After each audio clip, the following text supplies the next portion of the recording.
It all comes down to the decider for Unicorns of Love and H2K. UOL answered back with a win in Game 2, and they're looking to take their 4th series against H2K in 2017. H2K once again on blue side, UOL once again on red, and Vedius. Look, man, I was thinking about it, and it's like, vampires, they got garlic, right? Right. Werewolves, silver. Yes. H2K.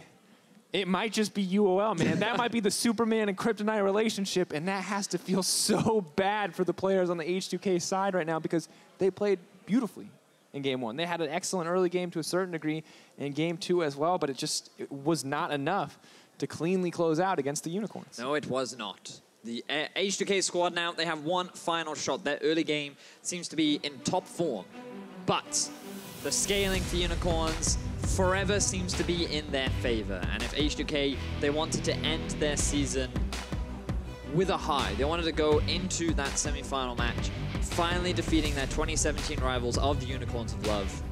But the Unicorns, they don't want to give them that.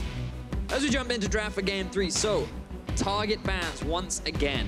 H2K, a bit of pressure on them now to change things up. Will they ban away the Vladimir? Will they continue to take away the Thresh? We've seen a lot of investment from Rakan. You can see H2K, they're thinking a little bit more about what they want to ban. Now that Cho's been taken off the board, that was the pick traded for Zach in both Game 1 and Game 2. And the thing is, we have to remember that we were skeptical of the draft coming in Game 2.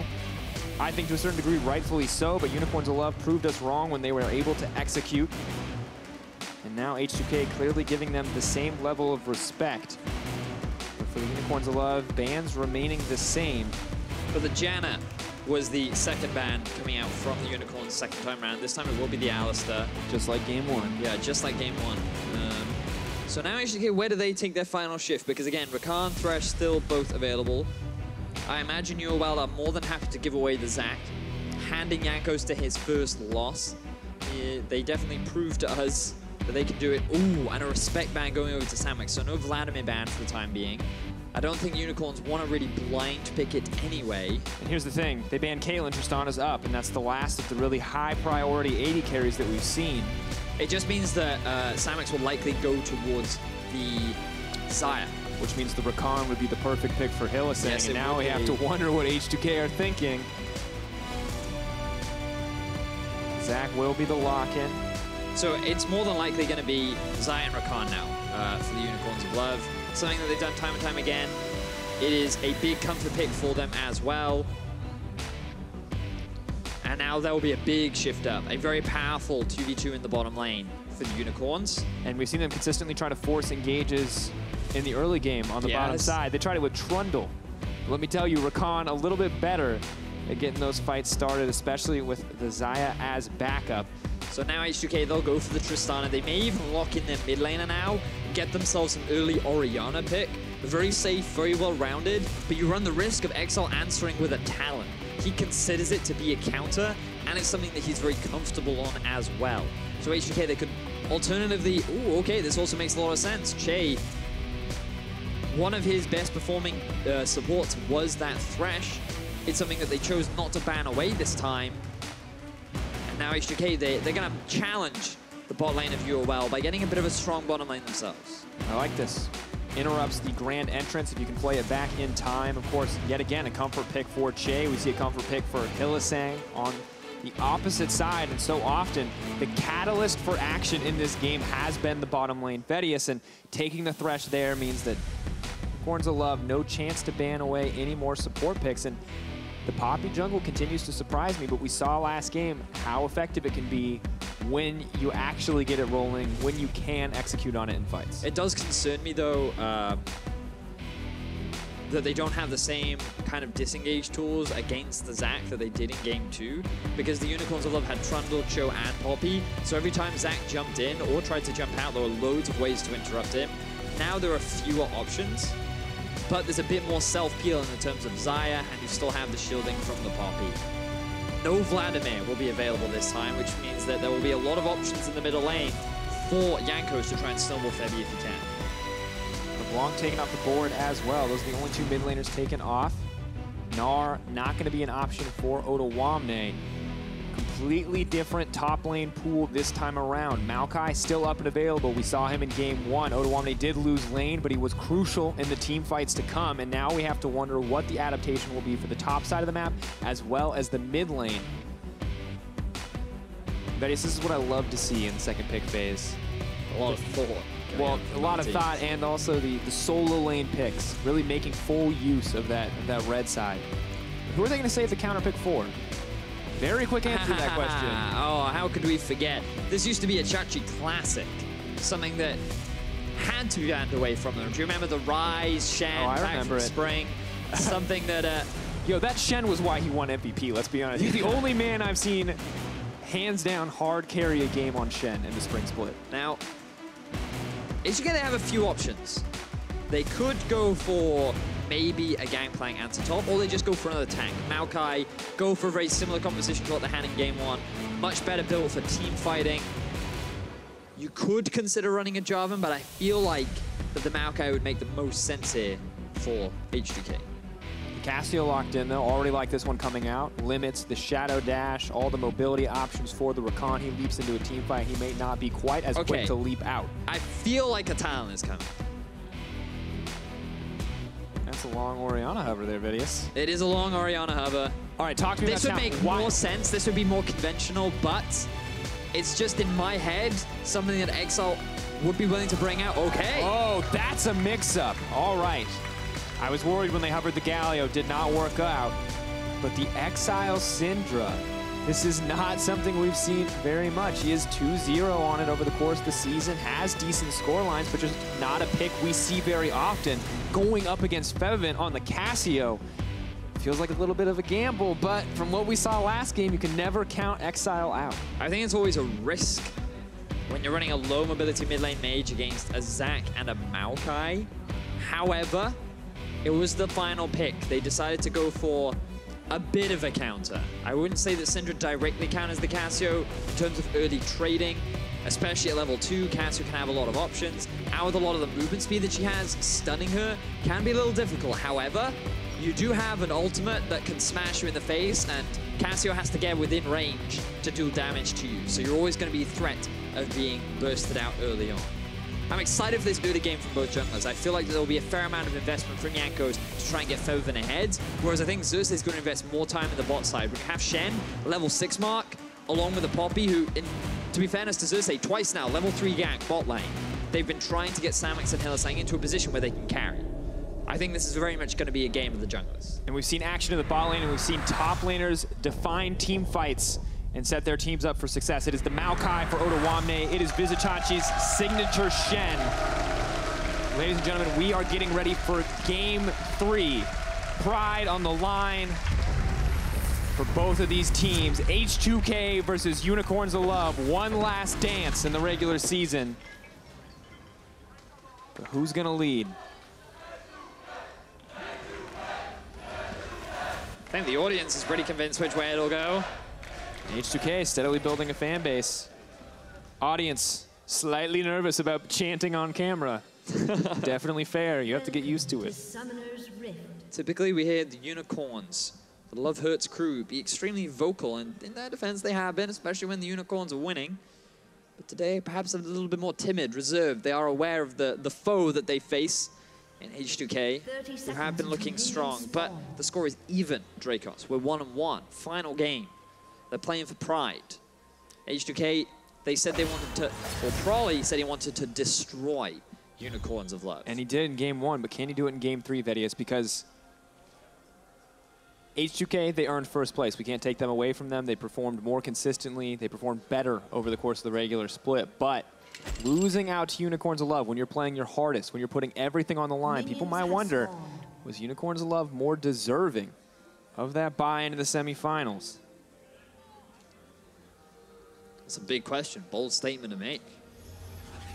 We'll have to see, because we still have a game ahead of us. And let's talk a little bit about what both these comps want to do, right? And let's pull the TLDR. Fight. Ooh. They want to fight, Drakos. I don't think either of us is surprised. All right, but that has been the TLDR just about every time. So yes. let's get a little deeper, because we heard the devs talk about scaling, so let's talk about it, because it feels like it has, outside of very strong early game snowballs, always come down to scaling on both teams. Yes, and both teams scale relatively well. The big difference is going to be between the Cassio and the Syndra. Late game, Cassio does so well against tanks because of her consistent DPS and the amount of damage and raw output that she's able to provide later into the game. Classic level 1 skirmishing from Samux and Hylissang. Well, and from the Xayah Rakan lane, right? The power of the way the synergy between their abilities is just so strong. The grand entrance, such a good way to start fights off. And once again, we see Hylissang being willing to trade life to get to the faster level 2. Another knockup. Generally just positive trading. Here it comes, level 2, it's about to hit. I don't know if they're going to all in for it. It's the Unicorn's bot lane. He has Ignite, that's true. And Thunderlords. Yeah, I noticed the Thunderlords. Wind Speakers, some people like Courage of the Colossus. Hylissang likes damage. He likes Thunderbolts. I think it's definitely a risk. Maybe he's running the wrong masteries. Not sure. Maybe he's just decided to go for something. I think we just have to assume that this man wants to kill people, Vedius. Maybe. And I think it's a safe assumption because just like game 1, all right, Xerxe, level 3 gank bot again. just like game 2, here comes Xerxe. Oh, they're going for the dive, though. Remember how this played out in game 1, Drakos? And they're against a Thresh, the Flay, the Exhaust. There's no ulti on Shen yet. He's only level 3. But Jankos, he's in the vicinity too. He's reading the play. Knock up. Chei taking a decent amount of damage. Clean cut, starting to work through the health bar. Ooh. Oh, goes over the wall. Is going to spot a slightly taken camp. Chei going to land the hook. That's bad news. Xerxe going to pull him right back out, though, from Jankos. Knocked into the wall. Actually, a trade benefiting Xerxe in the end. No damage follow-up there between the Thresh and the Zac. So nothing really gained or lost from either side. Xerxe was still able to get a bit of farm. He's a bit behind in experience from Jankos because he's done a full clear. But everything very even in the game overall. So I want to backtrack a little bit to the point that we were discussing earlier in terms of scaling in mid. The thing about Syndra into Cassio is very early levels, things are very difficult for the Syndra. Largely because Febiven, all he has to do is land poison, and the cooldown between a single one of your Qs versus a single one of Febi's Es is quite big. So even if you land your Q, Febiven will just straight up out DPS you. So unless you land that stun, you're at a high risk of losing your life, which is why Exileh is being constantly forced underneath his tower. He realizes that he's not going to be able to trade early. Once he hits level 6, once he gets a bit of mana and magic resistance, crucially, in his items, that's when he can start to challenge the Cassiopeia, and more importantly, that's where he has a lot more wave clear, so he will be able to just push the Cassio out. So the sidestep so far, very good. A lot of trading going on in the mid lane. You gotta respect Exileh for getting aggressive there, but on the top side, Odoamne taking a bad end of these. Wow! Flash available, flash out! Vizicsacsi, is he gonna drop? Just barely making it out of tower aggro. Is going to be okay, but Vizicsacsi once again dominating on the top side. I don't think Sjokz was expecting to do that much damage because he saw it and he was like, oh, I can kill him. And then Odo's like, oh, I can die. So you saw the immediate double flash from both top laners, rather, once they realized. Now another engage from Hylissang. Sweeps out, grand entrance in. Battle dance to safety and a gleaming quill to stack on some healing. But this is one of the big things that Shen does have. A lot of people don't realize how much trading power he has in the early levels. He can, if he lands that taunt, he can get a lot of harassment down, especially if he gets his sword to come through you on the way back. He gets all that bonus attack speed. Really powerful early trader. And he's been really getting the better of Odo pretty much throughout this entire series. Yeah, we've seen Odo have a few... Odo has been, or at least was in game 1, bigger impact, but that's going to be all in on to Chei on the bottom side of the map. Heal coming out, Thunderlord's damage is going to be good. Chei may just go down right here. That's going to be first blood. Hylissang battle dancing out to safety. Nuclear not going to be able to fire back. The UOL... Oh, UOL bot lane just finding purchase. 2 out of 3 games, Rakan was banned from Hylissang. This has been one of his most common and comfort picks that has allowed him to have so much success with his AD carry Samux. Now you're seeing it come to fruition once more. The Unicorns bottom lane, they get their first advantage. They come out with an early gold lead, and Unicorns of Love, 74% win rate when they have a goal lead at 20 minutes. All right, this is the series of win rate stats. I'm starting to get that, Vedius. But the thing I want to point out, the biggest factor as well, outside of this bot lane already snowballing, is the top lane, because we set our sights up there. You talked about Vizicsacsi dominating the lane. This is exactly what he wants, because the Shen level 6 is now coming in, and we've seen over the course of this series, whichever top laner can offer more impact very often is the top laner winning the fights for his teams, setting the pace for the game. And we have to remember, you might think that even though Odo, he died here and there, you didn't think it had that much of an impact, but every time he died, Sjokz got a little bit more experience. He was an item ahead. And these small advantages just built up until that Cho'Gath was too big to be comparable to that of Gnar. And Odo's impact was so much less compared to his game 1 Maokai, where he was just way too tanky. UOL, they couldn't get through him as ultimates were on point. And now we get to see which of the two tanks can have the greater impact in Game 3. It's always been a battle. There's always been such a rivalry between these two. I remember back in spring, Odo was so irritated when he saw Sjokz at the top of the stats video that we made. And he was like, how can I improve? How can I get better? And he's always believed himself to be one of the best in Europe. And while others have challenged him, you can never take anything away from Sjokz, who, while he definitely dies a few times, will always have a good performance.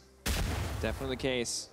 Few rough performances here and there, but for the most part, a consistent member of the Unicorns of Love. And Vedius level 6 is now starting to come in on the bottom side for Unicorns of Love as well. Only level 4 for Chei. He's going to pick up a little bit of extra experience here, but if you're H2K, you can see Jankos on the bottom side. You got to be scared. A dive could be coming at any moment. Keeping my eyes on the Zac and the Poppy. Both of them hanging around the bottom lane. Nuclear and Chei have spent a lot of their time underneath their own tower. And that CS advantage is starting to build for Samux. Both AD carries do scale exceptionally well. And you can also see the coin coming out from Hylissang, very common. But I'm wondering, like, will they go for the Arn sensor? Quite possibly. You can shield on the Rakan. You can proc it. Same for Chei. See if they decide to go for that as the game progresses. It's the blues collected by Exileh.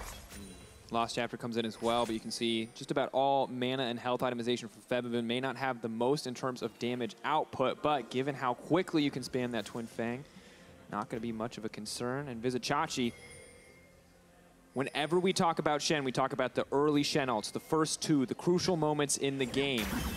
The ult is up and available, but Xerxe is only level 5. Unicorns of Love know that they are stronger, know that they have the Shen to back them up, and they're using the threat, the pressure of this Shen. Start to lay down damage onto this tower. Jankos, Flash Lantern out to safety. Creep Wave starts to deplete. Hylissang sticking around maybe a bit too long, but the Battle Dance will take him to safety. H2K will respond. Maokai sitting in base. TP at the ready if he needs to come. I'm surprised Jankos went in, knowing that Exileh was on his way down. They had the vision just inside their entrance to their jungle, and now, ooh, good charm. There's Rakambo moving forward. The chain CC. No chance for him to escape the flash over the wall. The only option for Febiven to make it out. And now there's a pause. But you can see I think Exileh was expecting a little more damage there. We can potentially get a little bit more confirmation a little bit later, but Febiven had to use both the summoners. Face-checking a brush without the proper vision. Bit of a mistake there from Febiven. And when we look at it too, just such a brutal series of events. The chain CC comes through perfectly.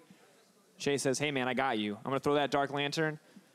Oh look, there's a Poppy. There's a steadfast presence, and suddenly that means that the only option, the only way to get out is to flash. Steadfast presence, any leap, any kind of dash, it'll stop. But those blinks will take you to safety. Oof, tense game right now, game 3. Unicorns of Love, they have the early gold lead. We're still waiting to see them use that Shen ulti in the bottom side, but they're always grouping. Do you remember what we talked about in Champion Select, Drakos? It was going to be very much a battle of the junglers. Wanted to see Jankos invest a lot of his time in the middle lane, try and get Febiven ahead, get him rolling before this Syndra gets a few of her items and she has this strong mid-game spike. Whereas UOL, they wanted to invest their jungle attention into the bottom side. Time after time, I say that too often, regularly, we see Xerxe send his way down bot, try and set up a gank at the level 3 mark. He did it once again.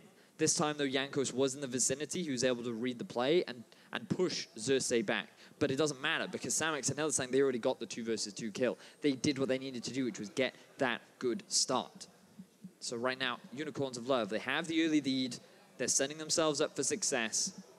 And it's going to boil down to two big, or not two specifically, but big team fights later on into the game. And an update on the pause, folks. Pause coming in from Exileh reporting that he did not see his ultimate go off. He did not see the animation. However, the cooldown was used, did not see the damage come in. So League officials are investigating, watching the playback, making sure the ult went off as intended. We will keep you updated as the investigation moves further. You can see the ref now talking to him as we speak. However, Vedius, the other thing that really surprised me, we praised Nuclear and Chei. The desk praised Nuclear and Chei. These guys never die. They never die when someone comes to die them. They always find a way to survive. But when nobody came to die to them, when it was a 2v2, when the Rakan and the Xayah were given up, UOL found that opening. And you just got to say, we've praised Samux, and now I feel like we got to give a little bit to Hylissang as well. When he gets these champion, he finds these early advantages. And I just love the fact that Unicorn's bottom lane were relentlessly aggressive. They were always trying to find trades. They were always trying to find fights. Use the power of the Xayah and Rakan to net themselves their own advantages, and it caught H2K unawares and got them that early kill. All right, well, our replay team has put together a replay so we, as an audience and as casters, can take a look at the event that is being discussed. We'll get it for you in super slow-mo. So here we go. We're going to be looking at the Syndra ultimate specifically. Did Exileh deal the deeps? Would he have gotten the kill? Because it's a big deal being able to get that kill down onto the Cassio. So this is where we see Jankos come in. This is what surprised me, because it felt like that he wasn't reading Exileh coming from behind the tri-brush when they should have had full vision of it. They have to disengage away from here. They make a rotation round up to the tri where there is no vision right now for H2K. Febiven walks up thinking that he's fine, and this is where the play starts. So again, keep your eyes on Exileh. There's the stun. Yep. And there's the ulti damage, damage, damage, damage. That looked like a lot of damage to me. All right, well, we'll have words back from League Ops, see if anything else was fishy there that we may not have been able to catch in the replay, make sure everything was shipshape from Exileh's perspective as well. But looks, I think for the most part, looks like it was. I think he expected more damage, and I also think that he used his ulti when his W was in the air, so it also didn't get triggered. So only 3 balls actually hit the Cassio rather than 4. But basically, he didn't do as much damage as I'm sure he would have liked. Yeah, and of course, he's running the Storm Ranger Surge, not the Thunder Lord. That's very true. And additionally, as well. You do have the early Null Magic Mantle coming in for Febiven, so very possible that, you know, in his gut, in his instinct, you know, you play 100, 200 games on a champion, you know when someone should be dead, but maybe just missing one of those small calculations. Yep, that's fair. You always want to be better safe than sorry, especially in a game 3. Yeah, in game 3. Like, let's be clear, this kill could decide so much. So I'm looking forward now. What this does mean is that Unicorns of Love, they do have a bit of a pressure advantage. They will be able to set up some vision around Drake. It is the Cloud. So whether or not they want to invest that much into it is up for debate, but being able to take it off the board, maybe set it for another one, and maybe RNG will be in your favor so that you can go towards those Infernals or the Mountains or even the Ocean Drake, which a lot of pros have been praising recently, but it's definitely a big objective that you will have the priority over right now. Interesting, too. I wonder how the pressure is weighing on the members of H2K. Notoriously a jovial, more emotional team on stage is very often the case, but I have been updated that we are going to take one more look at the replay in question. Super slow-mo this time of specifically the instance, so we'll let you guys decide for yourselves whether or not you think this was enough. So I'm just keeping my eye on Exileh, and I'll talk through as he uses each of his abilities, right? So there's the Q, there's the first ball, there's the stun, right? He's going to grab it here, and he ulties while the W is in animation. Now, the only thing I have question of is how that ball ended up back behind Exileh, because it looked to me that only 3 balls hit rather than all 4. But in my head, all 4 shouldn't have hit because 1 was traveling in the air. But it was traveling in the air towards its target, so maybe something. That could just be a graphical bug. Thing is, I don't fully know the full damage extent of the ulti, but what I do know is that he used his ulti while the W was in animation. And a reminder here that we are not ultimately the League Ops teams that decided. They are working diligently behind the stage to figure out what is going on. You can see our head referee coming on stage to talk to Exileh now. So ultimately, it will be his decision and the decision of the League operations team as to what happens here. So but we thought we'd give you guys context. Yeah. You know, we thought we'd show you the replay. We thought we'd let you guys form your own opinion, see what exactly happened in the exchange. And also to help you understand why the pause came through. Because in the heat of the moment, It's happened before where what you expect in your brain, that should have been a kill. In their eyes, you could see that the rest of UOL, they'd already started disengaging, and then he's able to get his cleanse and his flash out at the last second. So it's definitely understandable why you'd want to throw that out. And you do want to be able to end your regular season on a high. 10 weeks of competition we've had. Drakos quarterfinals start next week. Promotion tournament as well. A lot of cool stuff. Interesting to see. Well, for now, we are going to send it to the analyst desk while league officials figure out what the next step is going to be. So we'll head over there for now. Thank you. We are waiting. I had the feeling that they were going to get back into game. It looked pretty close. Headset was back on. Yeah, it looked like it was almost there. Obviously, serious matter, because even though it doesn't mean anything for the standings this match, you see that the two teams are definitely very hyped and poised to take this one. Let's talk about what we know so far. Unfortunately, it is also the topic of the bug, but Exileh going to Syndra, not something we had expected at all. So at least commending the Unicorns for that change in pace and change in strategy. I liked that they're trying new things for Exileh, and I call them new things despite it being one of the most standard picks in League of Legends right now, but it's not something he's been using this split. But if you are H2K, you're actually fine seeing this pick. Because again, it means that right now the late game is in favor of Febiven and not Exileh like in the last game. So while it is a bit of a surprise and a good pick here from Exileh, I don't think H2K actually cares at all. Right, I don't think so either. As we're getting closer to a situation where this Syndra can actually have that big impact on the game. I kind of wanted to see the top lane matchup be different here. I wanted to see maybe not the Shen come through, because I think Odoamne has actually been disappointing a little bit when you look at the 1-versus-1 matchup. Maybe if they'd have picked more of a carry top laner for Odoamne, I think that may have been a better way up against Vizicsacsi, but it's an awkward situation in the draft. Yeah, I think Unicorns also did try and hinder Odoamne as much as possible. Like, they were Narban coming in to be like, yeah, you're not going to play this champion right now. We have Renekton gone as well. So it is actually very difficult for Odoamne to pick a carry here, simply because we have Shen already being locked in by Vizicsacsi. You don't really want to play Kled against the Shen. You couldn't play Rumble. That was banned away as well. Nice mic. Nice one. How did that happen? Comes in through the side. We also got a technical pause for our microphones. So this one's coming in. Back to us. Yeah. Do you want to say anything in the mic? We were talking about top lane. Drop a beat. I'm just saying there's so many bans for Odoamne that was really hard. That you can see the Rumble ban, the Gnar ban, the Renekton ban, and when Shen is already locked in, you don't want to play Kled against it. So I think they were kind of like, there are no carries left. Here's Maokai. That is fair. And I think the Maokai still can have that impact, especially when you look at the teamfight phase. I feel like after all of the hype talk at the beginning, like Odoamne is like, I'm gonna win, everything's gonna be great. That's where it just has been a bit of a letdown for me with H2K. Yeah, makes sense to me. Just as a reminder, we are just in a pause. We should be getting into game as soon as possible. So we're just discussing what has happened so far. Obviously, one of the things was given up by H2K is then the Xayah and the Rakan went over to the side of the Unicorns of Love. And you and I were actually discussing how in your mind it was fine not to ban the Rakan per se, but in the first phase, but you actually really don't want Unicorns of Love to get it in their hands either. Yeah, I just think Hylissang is scary on Rakan because he is the man who wants to be the main engage on this team. You can set up so many plays with Rakan specifically. So I think there's a world where you could have banned the Rakan over the Kalista, but I think actually these adaptations here from H2K made a lot of sense, especially banning Sjokz. Well, that is on our pick and ban talk, but I did get the note, rather, my lord, get the note that we will be playing through, so that is very good for H2K and Unicorns of Love. We'll be getting back into the game with the casters. Sorry. Pauses suck, but luckily we're about to get back in a game, and I guarantee it is going to be hype. Ultimately, the decision from the league operations team was to continue playing through in the game, so that's exactly what we're going to do. We're going to play through. We're going to leave off right from that moment where Febiven narrowly escaped, burning his flash, not quite dying as Exileh had hoped. And we'll see if maybe next time Exileh can hit him in the face with some balls and kill him. I like the tone that you used. Ah, alas, he was lost. But great of his flash. Did he truly die? No. Well, what it does mean is that Unicorns of Love, recap, they have a 1,000 gold lead right now.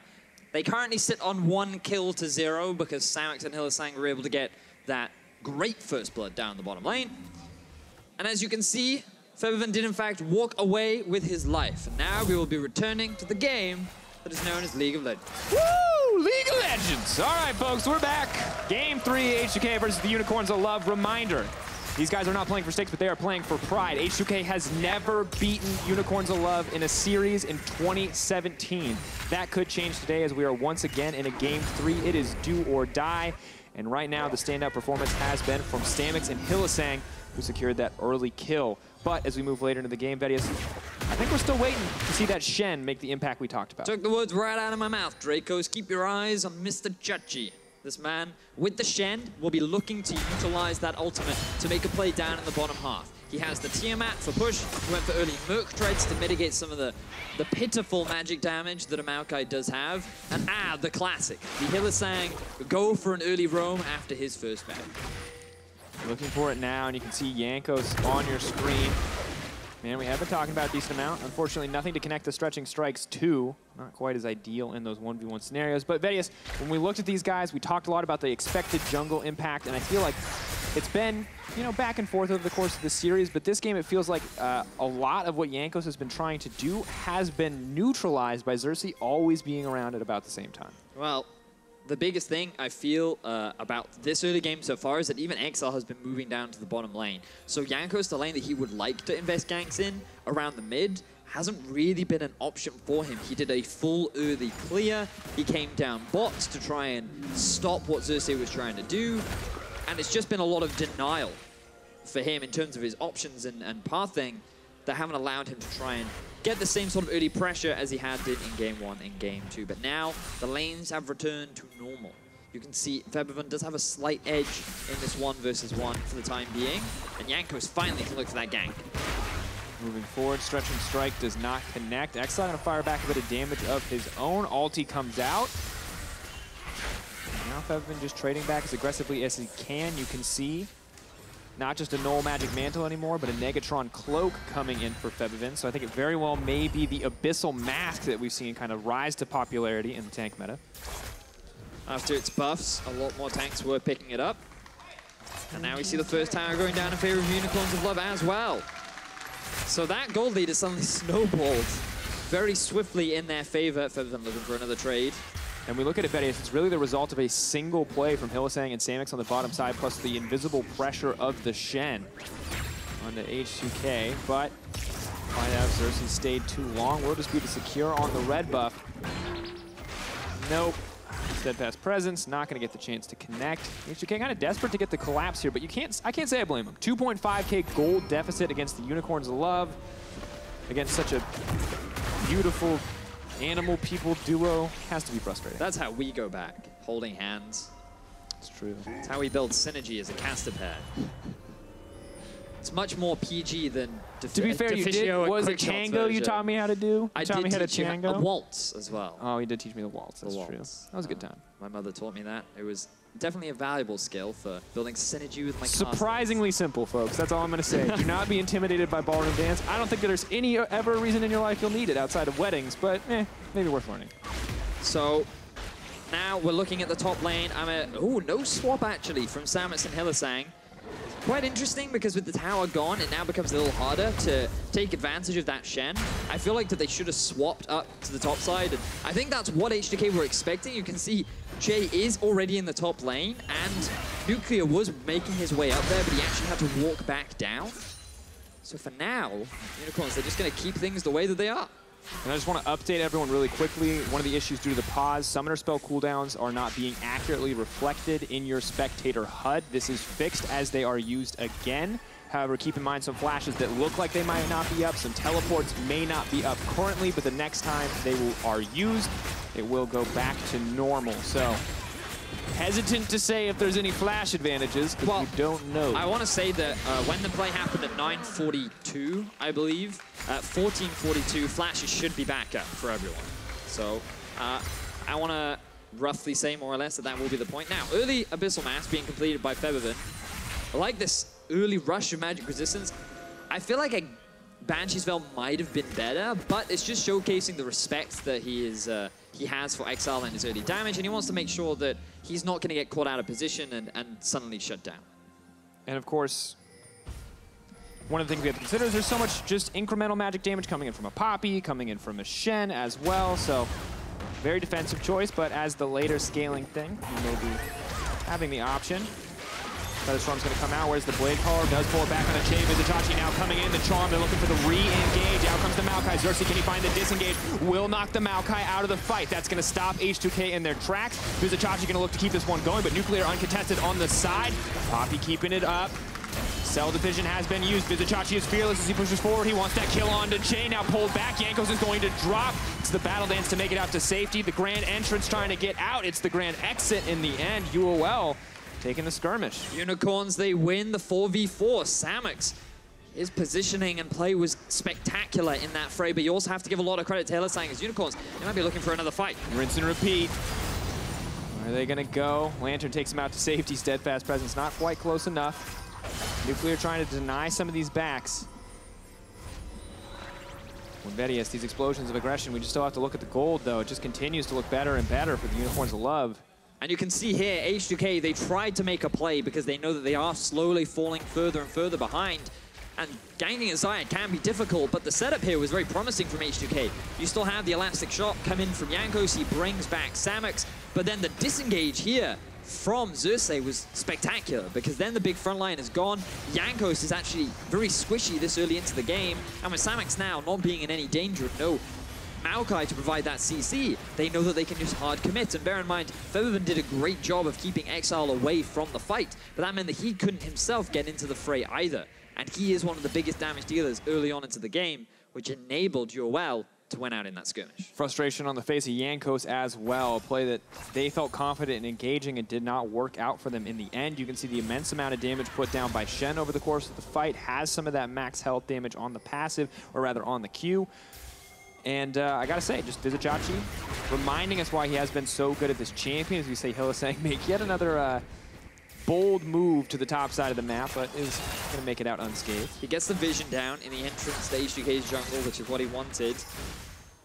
Jankos not having the same sort of early game that he was able to exert in game one.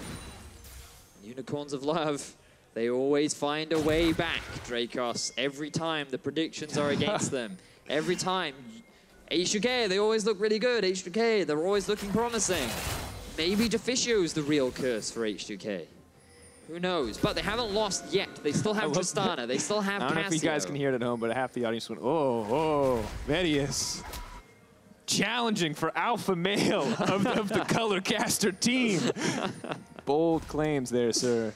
The funny thing is, earlier on in the day for rehearsals, Deficio asked me what my prediction was, and I said, I believe that Unicorns will win 2-1.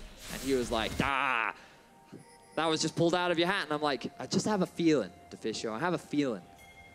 And there's still a possibility that it can come to fruition. But there's still a lot of the game left. We're approaching that 20-minute mark. You know how important that is to determine who the winner might be. Unicorns of Love. The fights in the mid lane, usually the case. 20 minutes is always when they come online, but they've come online so much earlier this time around. The chain CC comes in! Goodbye, Nuclear! Samux keeps it clutch. Can they keep it going? Xerxe looking for the escape out, but he is going to be grounded. Does make it out just barely in time. Stretching strike not going to connect. Hook not going to connect either. Vizicsacsi split pushing on the bottom side. This is a massive win for the Unicorns. Wow, they get themselves a kill onto Nuclear. They're going to get a tower.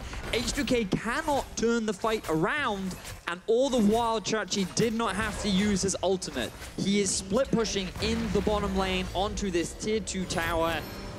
Everything going perfectly for the Unicorns of Love. I doubt he's going to be able to get it with Nuclear on the way. Actually, they're moving pretty slowly. And we've seen Vizicsacsi's not worried about sacrificing his life for these towers. He's just going to stick on it. He may have to give it up in the end. Can he walk it out? Still has the Spirit's Refuge. Here comes Cassio. I don't think he's getting out of this. But now UOL, they should just be pushing mid. They have the option to take it. It's a big gold lead for Unicorns of Love right now. This kill back could be very important, but it's taking so long to kill Vizicsacsi. He does so much and he wants to just kill Nuclear. Vizicsacsi is going to get knocked back. He still wants to do it. Spirit's Refuge. Nuclear just barely able to survive. In a 3v1, he almost finds the kill. Odoamne going to make it out, courtesy of the slow on the Righteous Glory, but Exileh in the meantime has gotten a tower in the mid lane. Unicorns of Love are dominating in game 3. Vedius and H2K just look like they are falling apart under the pressure. Unicorns of Love. And this team, they always find a way. Every single time. They almost lose to the Mysterious Monkeys. They always look challenged. They get destroyed by Vitality. And Vedius, this is the old guard and the new coming together to bring this home for the Unicorns of Love. Oh no! Oh, well, the clock plays in favor of H2K for now. Baron has now spawned, but Vizicsacsi having a monster performance. Samux as well having a monster performance. One of the younger, newer players of the lineup. And Hylissang as well when it counts the most. No longer being over-aggressive, but just aggressive enough, Vedius. And you can just see, again, we talked about it earlier, but it's worth mentioning once more. The Rakan bans that came out in Game 1 and Game 2, they would deserve it. It was something that Hylissang has so much comfort on. He's had a lot of success on it through the regular season, but they let it through. They thought that it would be okay. Chei and Nuclear, so well known for getting through laning phase, surviving, holding on to whatever is thrown against them. They showed that in Game 1, 3 people bot and they still come away with the kill. But in Game 3, they could not do it. In Game 3, it was Samux and Hylissang that were able to get the kills that they needed. And it is in Game 3, the Unicorns walk away with a massive gold lead at 20 minutes into the game. Massive indeed, Betty. This is the second largest gold lead. Unicorns of Love have had it 20 minutes over the course of the entire split. So if they were looking for an opportunity and a timing to show up, they damn well picked a good one. Oh, yes. That lead for the Unicorns at H2K. It was UOL with their backs against the wall in Game 1. They weren't able to pull it home, but H2K at this point just hoping they can stall it out, that they can make it late enough in the game, because right now, this is Unicorns of Love map. And there's not a lot of options here for H2K. But Vedius, we check in. You want to know what that lead looks like? That lead looks like a Titanic Hydra. It looks like a Leandries and a Morellonomicon. 2 items finished almost across the board for the UOL lineup. Do you know what we say about 2 items, Drakos? They're a spike. And do you know what the Unicorns do with those spikes? Put them in people's faces. Well, first, they put them on their own face because they're a unicorn. Oh, got it. And then they charge into the enemy and they pierce the shield that H2K tries to use to prevent them. This is a really weird unicorn metaphor, but I like it. We got me, there. Man. That's me. Now, let's have a look at how they force these fights, because they do have a few great engage options. You have the Rakan with the follow-up from the Shen, or they have the flank from the Poppy. But their ideal, again, is to have the enemy engage upon them, because they want Nuclear to overextend ever so slightly so that Hylissang can get that engage, the follow-up taunt from Chachi, all the while Samux is just peeling for himself. He has his ulti, he has the root from the feathers, he has the kiting power that you get from Xayah, all the while relying on the support from Exileh and a bit of peel from Poppy. Whereas H2K, they have a lot of power if they can get onto the right targets. That is a low mobility, squishy Syndra. If you use the Miasma from the Cassio, she can lock down and prevent Hylissang from having that level of mobility that can threaten the backline. So H2K, it's all about, once again, very similar to Game 2, how they set up these fights. And in Game 2, H2K, whenever they wanted to force the fights, a lot of the time they fell apart. And UOL, they were always really good at being able to punish. Perhaps they can adapt, even though they're at a 7,000 gold deficit. And of course, Vedius, when it all comes down to Game 3 between these teams, engage. Not going to connect, both teams backing off. When it came down to it between these teams, Vedius, how could it end any other way but team fighting, and who would be the better team fighter? It's the biggest thing we've talked about, the biggest difference between these teams so frequently. The Unicorns of Love may have found the pick. This could get them the Baron. This is massive for the team. Jankos trying to make it out. If the jungler goes down, it's a free Baron for the Unicorns of Love. They're backing off, though. Nuclear dishing out so much damage. Shen not committing the ultimate quite yet. Nice sidestep. Jankos holds on to his life. It means the Baron is safe for now, but Unicorns of Love definitely control the area. It was a good engage from the Unicorns, but the disengage from H2K was even better. Chei with really good footwork, avoiding all the crucial abilities, along with Jankos not being afraid to utilize his ultimate at just the right time to get away with his life. Febiven and Nuclear both joining into the jungle to provide the damage needed to force UOL back. And with Exileh with no mana, Febiven and Nuclear knew that they could win that fight. So really good response there from H2K, but you can see how much pressure they're losing in their own jungle. Unicorns using this gold lead as much as they can to pressure it even further. Vedius, H2K are playing on the razor's edge. If they'd made one more mistake even in that engage, if someone had died, gotten taken down, that could be Baron. And once the base breaks open, it feels so impossible to come back against a lead like UOL's. But as long as they hold on, maybe they've still got a shot. But it's 4 towers to 0. 7K gold lead. The hook just started off, though. H2K are looking to get some blood of their own. Febiven in the back. Nice disengage comes in for Xerxe, though. He's not having it. You fight on the terms of Unicorns of Love, or you don't fight at all. There's just too much mobility on the side of Hylissang. The coaching staff and management of the Unicorns sitting with the fans. They want to feel the power, feel the love in the room tonight. H2K, their backs are against the wall. They still have the scaling potential. Cassio and Tristana, you can never afford to underestimate them in the late game, but they are forced to play defensively. They cannot be the ones to proactively make the moves. It is in control of the Unicorns right now, and it is on them to make the mistake that H2K can try and capitalize on. Now, though, it all becomes about the Baron. And in order to take the Baron, you need the vision, you need to play out the bait perfectly, or you need to make that pick. So we're just waiting. Teams not going to fight for the vision. H2K know they can't afford to take that fight. But literally, Vedius, we are one fight away from a Baron, and a Baron is very often the key to closing the game. I know it's... I hope other people feel the tension, too, because... I just felt dramatic music. It felt dramatic, yes. I want the Law and Order music, you know, when they change scene to like bum bum. You know what I'm talking about? You know? No, I've never seen Law and Order. What you need to know is it's dramatic music, and I want it to be like 26 minutes. Unicorns will love H2K. What about like Friends? I'll be there no, stop. Stop. Game 3, last series of the split. Please, no Friends. All right, so Baron, H2K, they were able to get the scuttle grab. There's just one out. Impressive that H2K have still held on to so much vision. Oh, this is the other option. Here we go. Surprise, Baron. Unicorns will love. Know that they have the vision control. No TP. That's not super fast, but it is going down.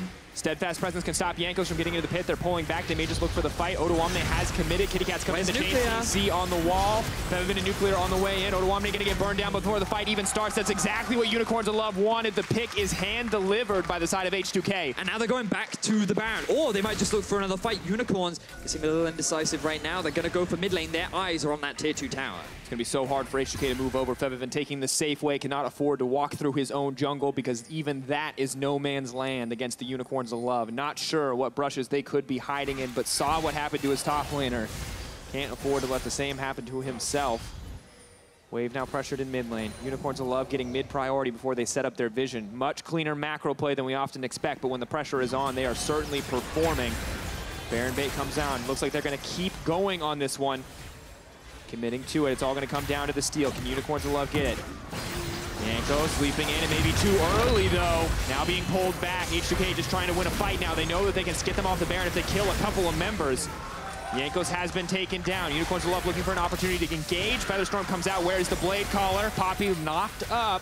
Whoa! Nuclear That's a lot of damage. Alive. But H2K, they've achieved their goal of forcing UOL off the Baron. This means that UOL cannot break into their base. My word, UOL, they're using the Baron not as a means to take the objective, but as a means to start the fight. They know that their engage tools are not the strongest. They're better off when H2K force it, and this is why. Notice here, this is the second half of the fight. Earlier on, Maokai had already TP'd in, and this is also the power of Poppy versus the Zac. You have the ability to disengage from his ulti. They shut him down, a really good knock into the wall from Xerxe to be able to get the collapse. And really good turning around, literal, from Unicorns of Love as they make their way back to the back. Rinse and repeat. Odoamne now knocked away. Where is Zac? Where is the option to steal? There's nothing left. Unicorns of Love, this is going to be their Baron. Nothing gonna steal it. Jankos, one last desperate move, but this could be the fight that changes everything. Suddenly the kitty cats are going in, multiple members knocked out. Samux exhausted, but it's not gonna be enough. Febiven trying to dish out the damage. He's moving in, but he's gonna get taken down. Still making his way out. Vizicsacsi is hungry for blood. The Unicorns are relentless. Goodbye, Febiven. UOL take the fight and the Baron. Unicorns of Love every single time will find the fight that wins them the game. They know that they have the goal lead. They know they can play around the Baron. They know that this battlefield is theirs to control.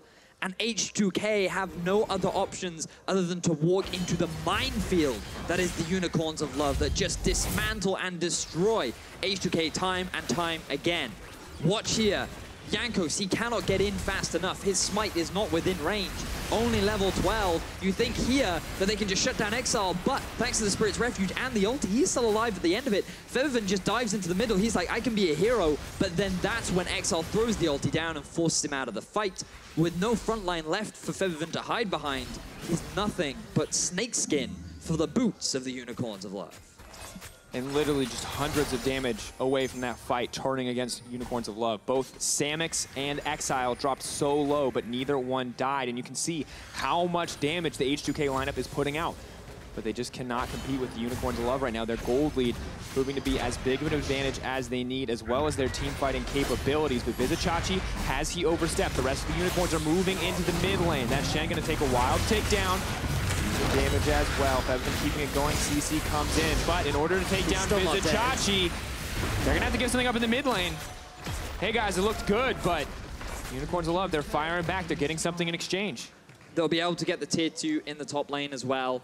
That'll be just enough time to make good use of the Baron buff. 12,000 in the gold, going in favor of Unicorns of Love. 9-3, everything looking so promising. And H2K, you can say it if you want. They still have scaling on their side, but they are not winning these fights. UOL are just playing them too well. They're always fighting them on their terms. They are not overcommitting. They're not overstepping. You're not seeing Exileh walk up and randomly get caught. You're not seeing Chachi. Yes, he is dying in the side lane, but his team is getting something for it.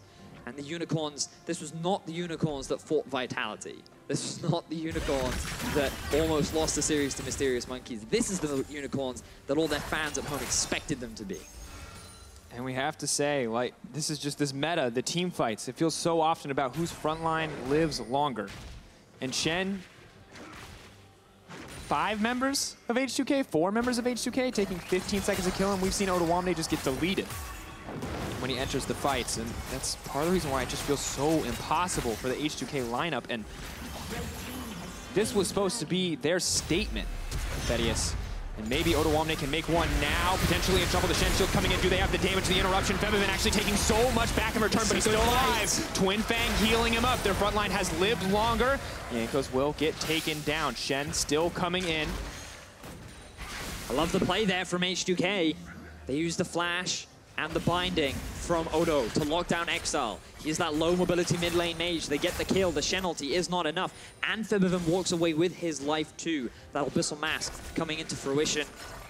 And they're able to trade 2 for 1. Best case scenario, can they find another pick? Oh! Nice read coming in from Vizicsacsi. Good damage going down, but Spirit's Refuge going to stop a lot of what Nuclear was looking to put out. And of course, just now getting the last Whisper coming in as the 3rd item. Not ideal, but H2K too far against the wall. Unicorns of Love. So let's have a look at how this fight happens. Righteous Glory, flash, binding Odo, uses the ulti too. I love how Febiven just does not give up. He continues his DPS rotation. He wants to make sure that Exileh goes down. They're able to kill Hylissang as well. And yes, they do lose their jungler in exchange, but these are the kind of plays you need to be making. You have to find picks. Slowly crawl your way back into the game, because UOL, they do a lot of damage. And if you try and 5v5 them right now, you're going to lose. That's the difference. That's the fervor of battle. Well, and the extra more than an item and a half. Uncensored items. The thing is, you can kill Exileh, and you have to, because if you don't, he will kill Febiven. And that is a massive concern for your team. But if you don't kill Samux, Samux will kill everybody. Yep. And Xayah, I mean, doesn't have the same range, right, in the late game. But definitely can easily match the damage output that a Tristana brings to the table. Just a fun champion to watch, especially when paired up with Rakan, and especially when these two guys are playing the duo. Definitely been a big point of comfort for both AD carry and support. But now let's have a look at how the map is being set up. A lot of vision coming out from Unicorns. Baron spawning in about a minute and a half, so they're not going to hard commit to any more fights. Their goal right now is to just invest in vision.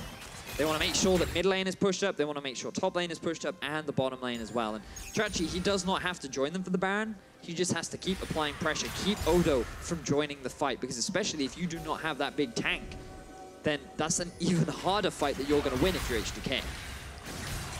Poke goes down onto Jankos, has to be concerned, but you're absolutely right. The advantage, the global advantage coming in. Still a TP for the Maokai though, can hope to match, but 12K gold lead once again for Unicorns of Love. We have to remember, even if H2K start a fight on their terms, they are items behind, and that means that the ideal situation is a perfect engage, which maybe makes you even. going in terms of value. Well, double draw work. Waiting for the next Baron. Unicorns of Love playing patient. They know that they own this map completely. Would be surprised. Yeah, I saw them back in. I'm like, this would be a bit of a surprise because, yes, you restock your vision, but you also lose all the vision that you gained in the enemy's half of the jungle. So, don't want to see them do that. Keep pushing, keep warding in your own half of the map that you want to try and control. Looks like they are gonna playing with my emotions right now, Drakos. All right, so they're gonna back. They'll restock. You can see a bunch of controls being picked up. You can also see that the item from Hylissang that I always forget the name of has now been restocked on wards, but there are none left on. There you go. There are none left on the tracker's knife. I thought you were talking about the control wards, and I was like, control wards? No. So Changchi right now. And Vedius, we have to remember that we're pretty much just waiting for Unicorns of Love to force the Baron, right? And they have the vision control now. They're trying to get the mid lane priority, which H2K is heavily contesting. But a single pick in favor of Unicorns of Love guarantees the Baron. A single pick for H2K maybe lets them stall, but it's just a maybe. Looking for the pick, that's going to be engaged. They're now moving forward. Hook not going to follow up, though. Jankos trying to keep this one going. Febiven untouched on the backside. Keep your eyes on the damage dealers. The only people that matter are Hylissang, Nuclear, Febiven. Vizicsacsi leaping forward, trying to get the tank out. Samux, legendary, hand-delivered the kills. And Unicorns of Love, they're just going to move right to the Baron. Jankos was killed without Exileh needing to use his ulti. That is massive for the Unicorns of Love. There is no smite left available for H2K. There is nothing they can do to challenge this. Another big fight win for the Unicorns. Unicorns of Love. Almost a 15K gold lead against H2K, the team that finished above them, the team with the bye in the playoffs. This is the Unicorns of Love people were waiting to see, Vedius. We've said it, and I think we just have to keep saying it because this has been a fantastic game. The patience, but also the aggression when it mattered most. And now they're just walking right into the base. Vizicsacsi, a constant threat on the front line. We could see the final fight momentarily. Oh, we've been engaged. The quickness, gonna find the double knockup. So much damage! Instantly gone! H2K routed, cleaned up. Febiven doing what he can to hold on, but Hylissang is fearless. He's dipping, ducking, diving, dodging right into the base. It's the double kill for Vizicsacsi, Febiven, and Nuclear alongside Jankos. The last stand coming in for H2K. They will hold the base, but UOL, it almost just feels like they're playing with their food. The wombo combo was massive for the Unicorns. They just ripped through Chei and Odoamne like they were paper. Just throwing around that gold lead. They still have the Baron. We can see how it all happens here. So Hylissang, he throws out the quickness. He wants to get onto Nuclear. He misses. He goes to the next nearest targets. The stun into taunt. Damn, that tank did not look that tanky after that. And while it was a good ulti from Febi, it is too far, too gone this late into the game. Elder Dragon, moment of truth, blast cone, not gonna be used. My God, Unicorns of Love. What an interesting team. They always have these high highs and these low lows, but whenever they feel like they need to win, somehow they always find a way. And now, with everything that they could possibly want, they're looking to end the game and continue the rivalry. H2K committing everything that they have to kill Vizicsacsi. Ladies and gentlemen, this fight does not matter. Keep your eyes on that picture-in-picture. The only thing that matters is if they can kill him fast enough to end the game. He has the Dragon buff. There's nothing you can do. Shen is just going to kill Febiven. He has to flash to safety. Unicorns of Love are ending the game. Ladies and gentlemen, I cannot believe my eyes. H2K falling at the hands of Unicorns yet again. Vedius, we said it once. And as the Unicorns of Love close this one out, I will say it again. Superman has kryptonite. H2K have UOL. Undefeated in this head-to-head.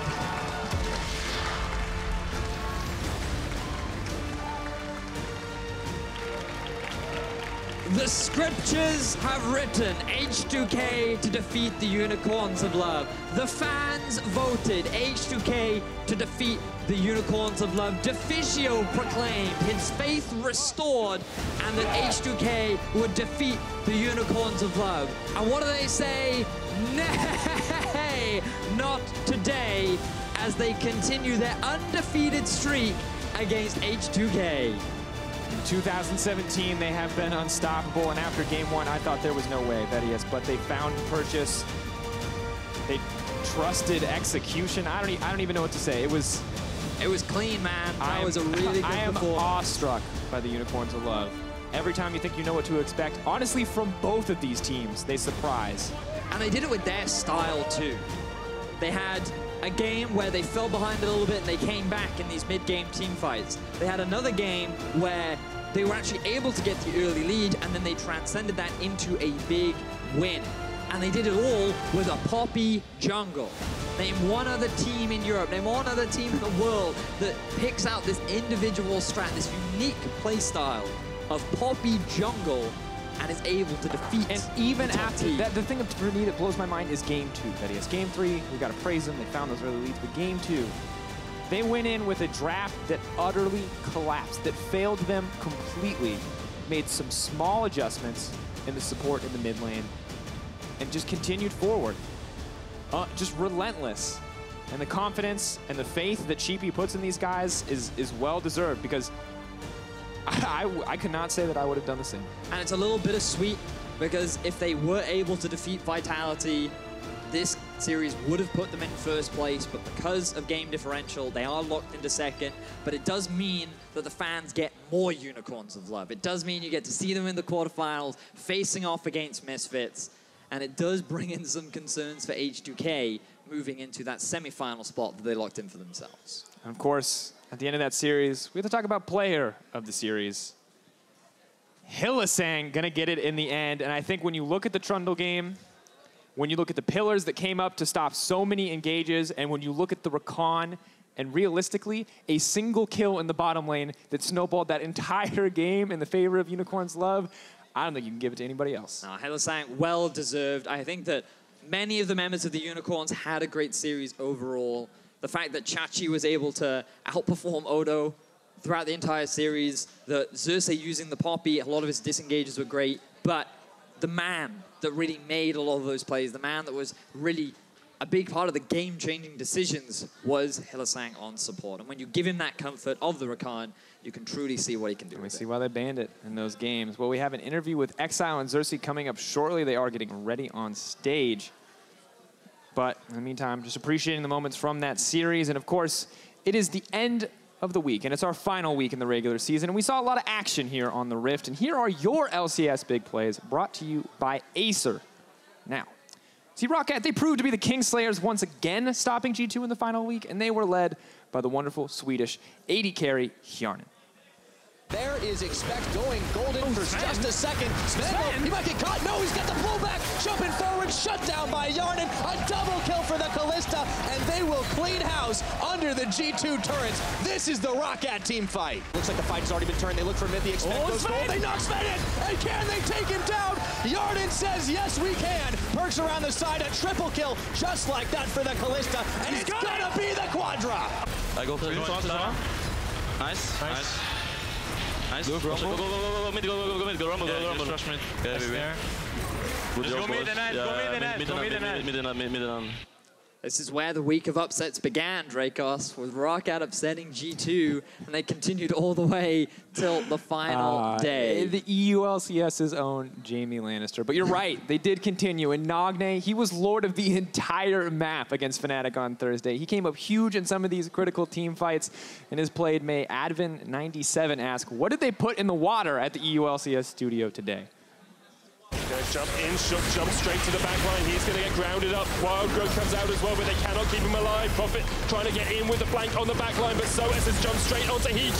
The unleashed power will knock back Sjokz. Prophet gets a huge stun. That's a shutdown on Caps, and Sjokz is dead. HQ, this is your time to shine, but Reckless, Jezzes, and Broxah will get away. Far up on the front line. That is a dangerous way to play, but he does get the ultimate out from Caps. HQ takes a churn of damage, but remember the lifesteal that he has available. The on sensor as well. Stun onto Jezzes. Here we go. Here comes Sjokz. The equalizer's going to split. That's HQ from the team. That's huge. However, HQ will be able to back away into the redemption. Knock. Huge stun! And an unleashed power to the face of Sjokz. Look at Caps, look at Caps. He's going to not quite die. He survives. He's dead.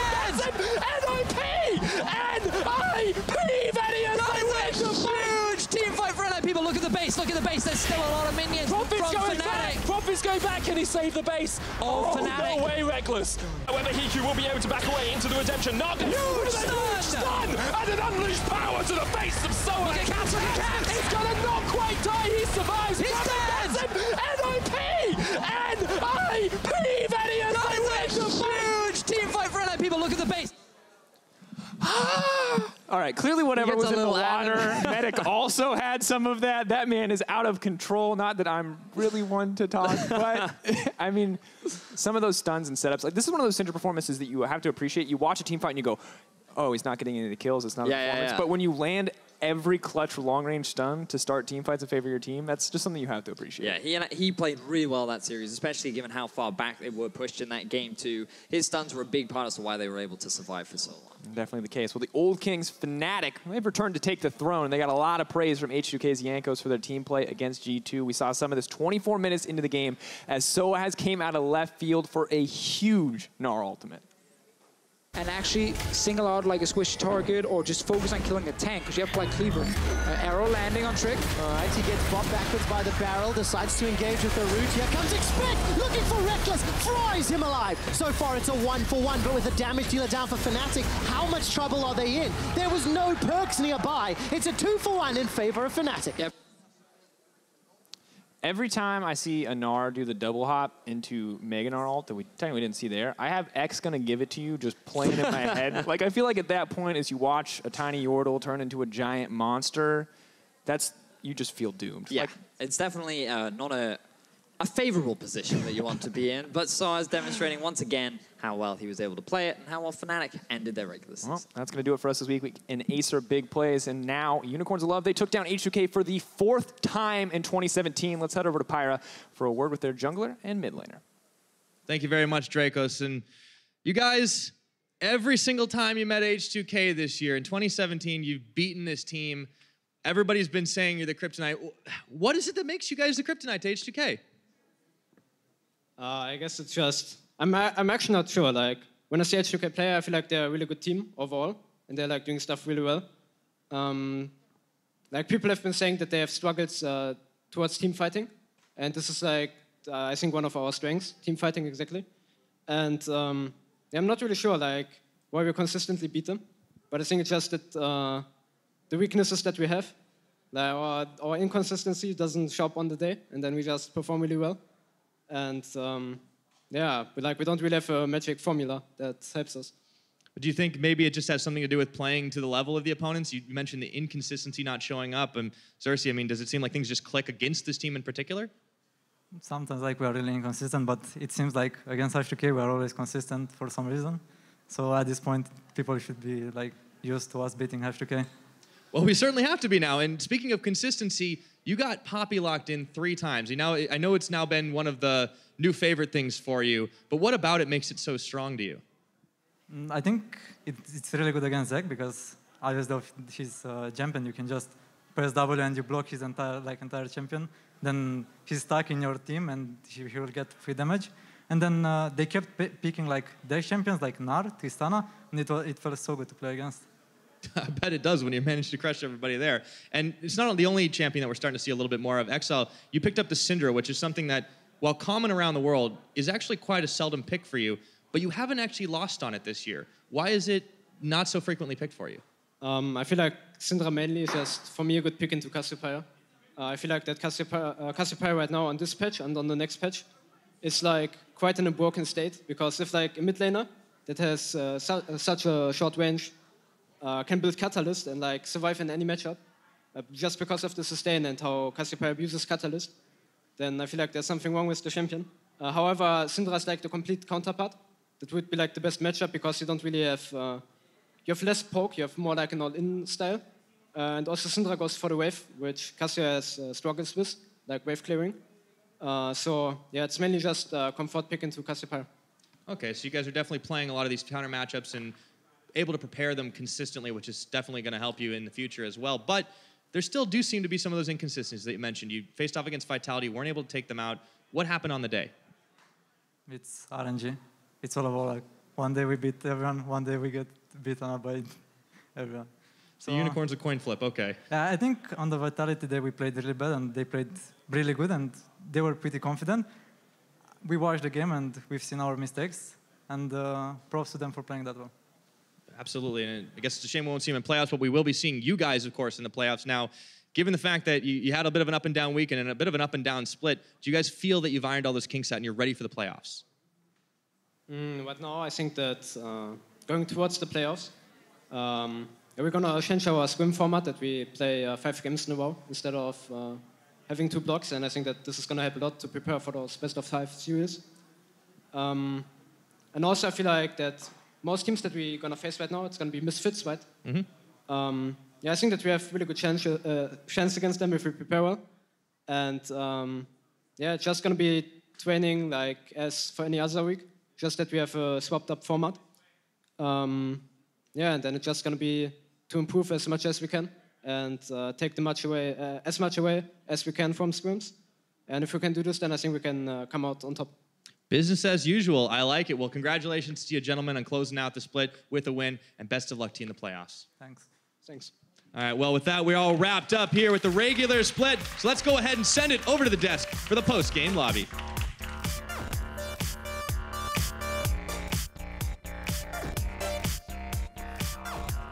Welcome everyone to the final post-game lobby of the regular season. I'm joined here by Sjokz, Deficio, Vedius, and myself to look ahead to look ahead to the UOL LCS playoffs. I played myself there, and we are going to discuss some candidates for Summer MVP, which will be very, very exciting. And while we had a very interesting split, in my opinion, it was very close, but H2K and Fnatic are locked in for the semifinals with a first round bye, which leaves 2 spots in Paris up for grabs. I think it's important to repeat that once again, that we will for sure see both Fnatic and H2K in Paris, especially for SOAS. I can imagine that is an important one. So let's dive into the discussion then. Let's start with the quarterfinals and how they have shaped up. Our very first one on Saturday will be the Unicorns of Love taking on Misfits. Now, stress to close out the last day of the regular season, Unicorns of Love just smacked around H2K. So what do you think about that quarterfinal? I think the quarterfinal should be Unicorns' favored. Misfits haven't been looking great, but we're worried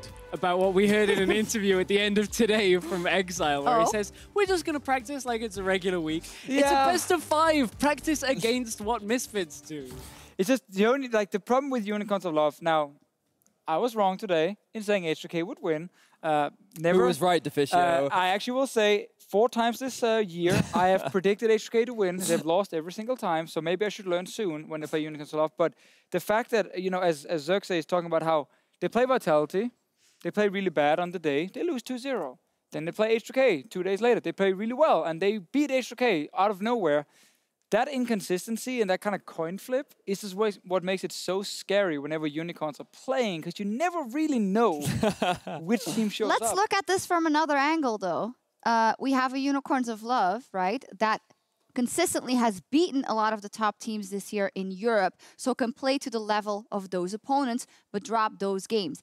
H2K, on the other hand, has been incredibly consistent, as another example of a top team, versus all the lower tier teams. They almost always 2-0 them, but they are not to be counted on when it comes to the top tier matchups against Fnatic, against G2, against the Unicorns of Love. What is more worrying? I'd like to be inclined to say that the Unicorns of Love have then a better approach to these important matches against top teams. I think it's a very valid point, because one of the big things that you see from the H2K lineup is that they have a good understanding of how to play the game. They clearly know how to play macro, and their team fighting has been improving throughout the split.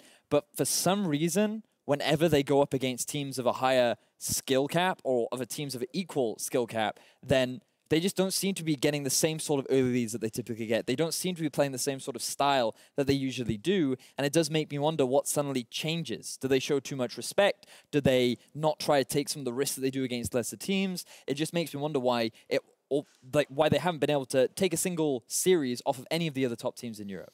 I mean, do you have a point? I was going to say, it feels like game one, their game plan is solid. And then either the enemy team figure it out or they lose track of it. They were successful in game one and then swap to something else. I don't know whether we want to stay on the Unicorns. Let's stay on the Unicorns. I just tried to pull it out. We go to the H2K later. I think the problem Misfits have now is Unicorns have shown us a strategy against the Zac. And I think Xerxe should be able to play greedily against what Maxlaw normally does, because Maxlaw has this tendency to try and like out-jungle the enemy junglers. So I think Xerxe will just go and farm for a while and then say, hey, I'm in team fights with Poppy. Good luck playing any engaged champion. And then Misfits will slow down again like we have seen in the regular split. I think there's some cool similarities between their supports when you look at Unicorns and Misfits and kind of their role on the team. I think both of them are actually the main engage in most of the situations, and both of them really benefit from these, like, you know, tanky engage metas. The Rakan being huge, obviously, for Hylissang as an example. We've seen Ignite time and time again as well. Also, when he is the man who is able to actually play in the front line and start fights, it really benefits Misfits. So I can't wait to see how both teams are approaching the pick and ban phase in terms of supports. Because I think in this last game here, the biggest mistake H2K made was giving Rakan over to Hylissang. It allowed the Rakan Xayah combo. They had no answer to it. They got completely wrecked in that 2v2 lane. And that's the kind of thing Misfits, of course, should know, that maybe you need to have an answer for it, or you need to not give over this super good support over to Hylissang. Yeah, some interesting individual matchups going on. I just want to get to predictions for that specific matchup in a second. The only thing I also still want to mention is, of course, the obvious power of Evil against his ex-team.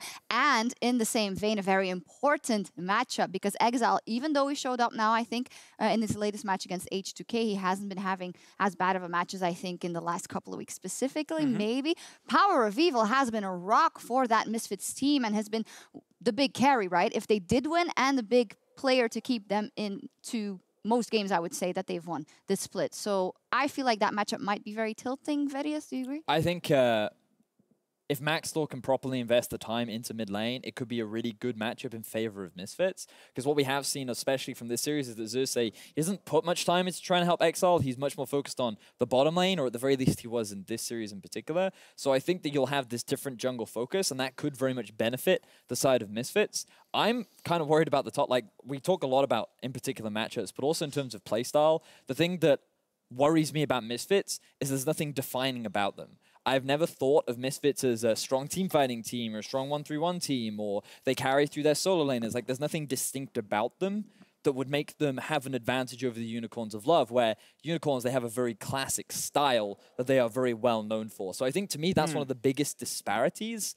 But also, both these teams, their plan was to make it to Worlds this year. Yeah. Everyone expected Unicorns to make it. Misfits have a year-long plan, and one of them will not. Martin, closing answer before we get to predictions. I think Misfits in some of the games can definitely win the early game.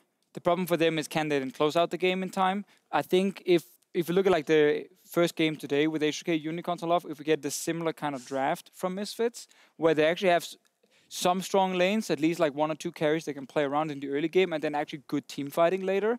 You saw like they sacrificed top with the Maokai, but then had actually the Cassiopeia in the mid lane and the Tristana bot lane. I think that kind of setup is good. They should be able to win some of the early games against Unicorns and see if they can actually use that to close out the game. And that might make the series closer than people expect. I'm definitely not looking at a 3-0. Oh, no. I think of the two, this is the one that we're expecting to be the closest before we get to Splyce versus G2. Stress, what is your prediction? I think 3-1. It's very much in line where I think Misfits will have an edge. I'm a little disappointed. 3-1 for Unicorns. I think Misfits will have an edge in one game. I don't have full confidence in Hansama, unfortunately. I just haven't seen it enough this split, whereas Samux, we saw the last game against H2K. If you give him the chance, he'll carry. A lot of explanation already, so just a prediction from you two. I'm going 3-2 Unicorns. 3-2 Unicorns. I'm going 3-1 Unicorns. 3-1 Unicorns. So 3 times for the Unicorns from our analysts. Let's take a look at the other quarterfinal. G2 versus Splyce. I already said I think this might be one that we don't see as close. However, G2 obviously Yeah. Recently, the last week, they didn't win over Fnatic in that big match that they both thought was important. They actually also lost on day one. So, I don't know. What are we thinking of G2 now? And with all those concerns, is the quarterfinal going to be the hurdle, Vedius? No. I think G2 performed way better in best of 5 when they can just prepare for a single opponent. I think that even though they didn't have a great series against Fnatic, they should have learned a lot from it. And I also think that Splyce isn't the team that has the same sort of solo carry potential that a team like Fnatic did, which is what I think, all the level of coordination that Fnatic showed. So you're saying Trashy isn't Broxa? I do not think that Trashy is Broxa, but I also think that G2 just as a team are still figuring out some of their issues, and when it comes to best of 5 series, I have a lot of faith in this squad to properly prepare and execute. Oh, I almost think this is kind of also like the mental element. I don't know who it was last bit who said on the desk or in the beginning, when G2 is always winning, there is this like, not a fear, but the expectation that they're always going to win even when they're behind in games. I feel some of that mystery has been lifted because of their kind of performance this split. A little less pressure on them this split just because of the losses here and there. I think the opposite pressure is kind of on Splyce. Their last 2 series against top teams that we expected them to be competitive in, H2K and Unicorns, they didn't show up at all in any of the games, really. Like, there was glimmers, but that's what really doesn't instill me confidence with this Splyce lineup. Like, I would love to say I think they could take a game or 2, but I think G2 will prepare effectively for this series, and I think they'll take it 3-0. I know we're not at predictions yet. No, that's perfectly fine. I mean, it's always a little bit of like a caster buzzword thing when we say, they will learn from their loss, you know, they will come back stronger. And we say this about like every team, but it is actually 100% true with G2 Esports specifically, because they are very good at analyzing their own mistakes. And very often when they have bad weeks, they show up the next week, a few things have changed, not the whole thing, but like a few changes here and there, and they look better. So an example again being Dissolution that didn't work out for them. I don't think Perkz is randomly going to pull that out in game 1 against Splyce. I think they might change their style up a little bit. The Galio mid didn't work either. So they learn a little bit. That Lucian did keep happening though, so I don't know. At this point, for you, it's turning into a bit of a meme. I mean, maybe it's coming in once or twice, but I'm just not assuming it's going to be like the first priority for these guys. And I think they just learn something from these losses that they will use to adapt. And it is so hard to actually predict Splyce to win this because they will be a massive underdog in this series. So you're calling it for G2 as well? I'm calling for G2. I'm doing 3-1. I think Splyce actually can at least challenge him in one game. The safe prediction. Well, it is a safe one, but I think the late game G2 team fighting have actually looked pretty weak the last week at least. And I can see Splyce in one of the games actually take the win there. Vedius, do you have a different opinion about? Nope, 3-0 for G2. I concur with the 2 gentlemen to my right. 3-0 for G2 as well, so very convincingly. That says you guys all agree, actually, that the Unicorns of Love and G2 will make it out. However, there's a couple of rules with the reseeding going into semi-final. Stress, mind to explain? Yes, so if we take a look at the groups once again, rather than the bracket, it's actually easier explained how it ends up going when you look at the groups themselves. So we have a reseeding after the quarterfinals based on which group the winning teams come from. So if a team from each group advances. Let's pick, for instance, G2 Esports and Unicorns. Very simple scenario. We play across the groups. Fnatic play Unicorns, H2K play against G2. The other scenario is if two teams from the same group advance. I want to pick Unicorns and Splyce for this example. Then H2K will play against Splyce because they are the highest and lowest seeded team remaining. And then Unicorns will play Fnatic as expected. That is, of course, mirrored if the Group A teams win. Those are the only patterns to the scenario that can exist. And that's why we have the reseeding. Because one group may end up being stronger than the other. That made a total sense to me. So let's go back to the bracket to discuss our semifinals. As was predicted by our guys, Unicorns of Love will have the Fnatic matchup and H2K will be going up against G2. Just want to say any of these matchups are interesting, but damn, that looks very interesting. Let's start with Fnatic versus the Unicorns of Love. What a fabled matchup, if this is what you guys predict. So how would that go? Of course, it becomes more difficult to predict because we don't know what will happen or how these teams will play. But Vedius, I'll leave you the opening for this one. It's easy to say that Fnatic are the expected winners. They've had one of the best regular season runs outside of NIP and Rocket Games. One of the best regular season runs since 2015. As a team, they look on point. Individually, all of them could be made arguments for MVP. Like, this team looks amazing. But my biggest concern is something that we were talking about earlier on the day, is you never quite know what UOL, in the event that UOL made it, or in the event that Their other opposition, I believe, could vary. Misfits, I believe, or Splice. But in the event that it is UOL and we expect it to be a UOL versus Fnatic, then you just never know which UOL is going to show up on the day. And sometimes they have those, oh, we played really well, and sometimes they say, oh, we had a bad day. But I think that their ability to teamfight and their coordination themselves is something that can challenge Fnatic. I just think that individually right now, Fnatic has the slight edge, which is what puts them above a lot of the other teams in Europe right now. We've always said that Unicorns of Love is kind of a very good clutch team, right? In these best-of-5 scenarios. I have a same kind of inkling with this Fnatic, though. I feel like we haven't seen it yet because Rift Rivals obviously was not good for them. But I'm super excited to see Fnatic in a best-of-5.